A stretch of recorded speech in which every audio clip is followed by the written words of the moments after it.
Hey there, people. This is Dominic Keating, and this is my Trekzone Conversation. Dom, thanks so much for your time today, man. I really appreciate it. Pleasure, mate. Welcome back to Trekzone. Thank you, buddy. Now, the last time we saw you, I called you the tactical officer, and you corrected me by saying you're the armory officer. I can't imagine I would have done such a thing. Now, I wanted to elaborate on that because Star Trek Enterprise, 14 years ago now that it wrapped. 13, coming up to 14. God. How does that make you feel? Old. Grateful. That I'm after all these years that it's still they're just blowing the stage up next to me, I'm afraid, people. Sorry about that.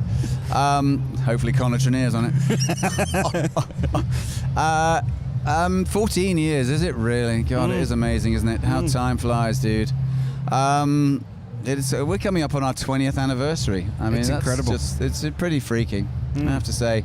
Very grateful that after all these years, the fandom is still interested, and I can't believe that I still sign people's, photographs and whatever else, boobs, babies, and bums. How does it feel when people come up with your season 1 publicity photo for an autograph 20 years later? Do you look at that young man and say, where did he go? I think that's $50, mate. Depending on the gig. Utterly.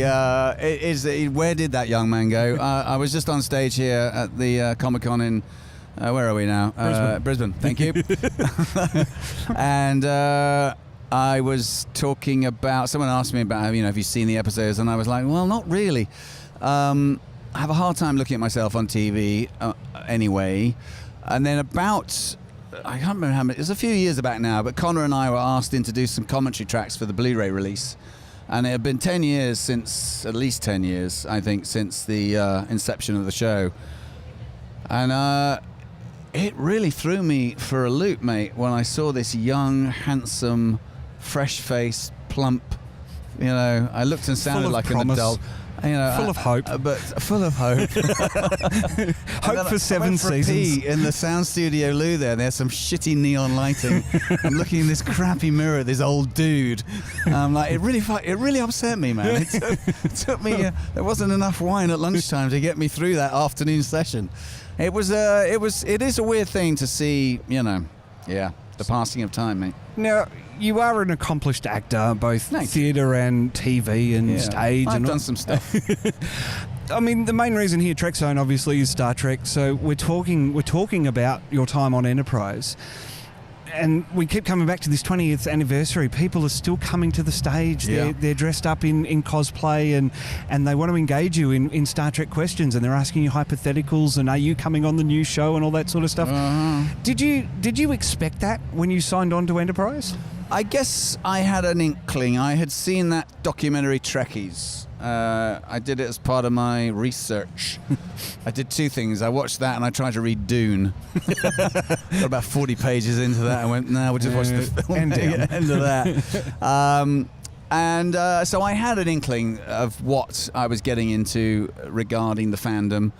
I do feel like I let some of them down. I had a guy at the table this morning that wanted to bang on about one particular episode about the Borg, which Season 2 vaguely remembered filming because John Billingsley's wife, Bonnie,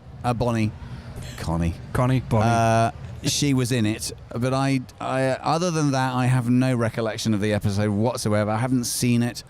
And he bless his heart, he wouldn't let it go. I felt bad. And I went, I'm sorry, mate. I just, there were many episodes that just became one long episode of Star Trek. And that's something that sort of gets lost a little bit, isn't it? It well, really they forget was a that job. I'm not watching the show every week. Yeah. I mean, God bless that they are. Do you know what? I'm going to sit down. I think it's high time that I sat down. I know Garrett Wong's done this and has embraced the whole thing, and he's watched every episode of Star Trek that they ever made of anything.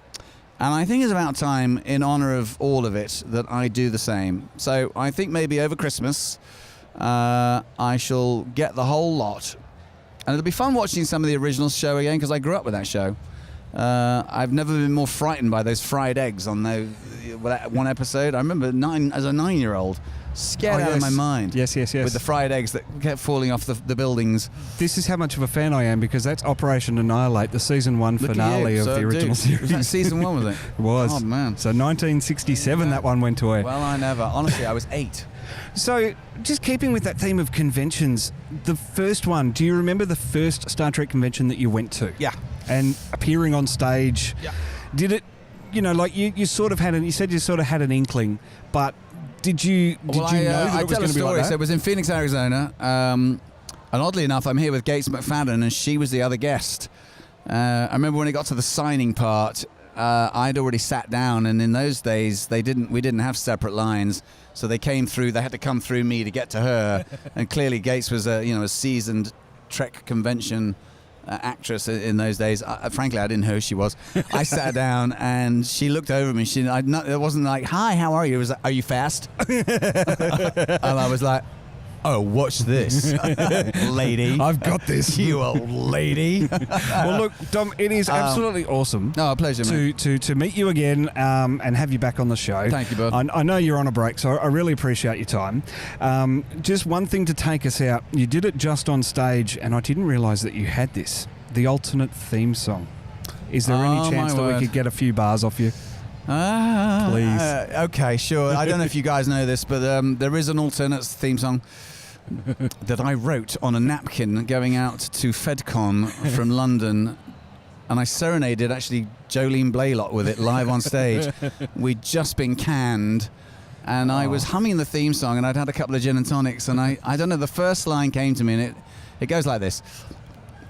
It wasn't such a long time, it was only 4 years, not such a long time.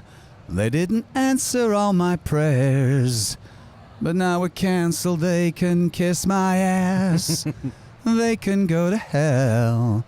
They should have made me captain anyhow, and put me in the cat suit as well, 'cause I've got tits and ass just as good as Jolene Blaylock. I've got looks and charms, mountains higher than Connor books and smarts, just as much as Dr. Phlox ever had. I've got game, right from the heart. Thank you, ladies and gentlemen. Well done. That's Dominic Keating out. We will put a cheer in the sound effects there as well. One last question, and I know we're getting the wrap up here, but I forgot to ask you about Connor Trenier. You pay out on him a little bit, but do you secretly like him a little bit? He's my best mate. He's my bestie. I was on the phone with him this morning for half an hour. Yeah, he's a top guy.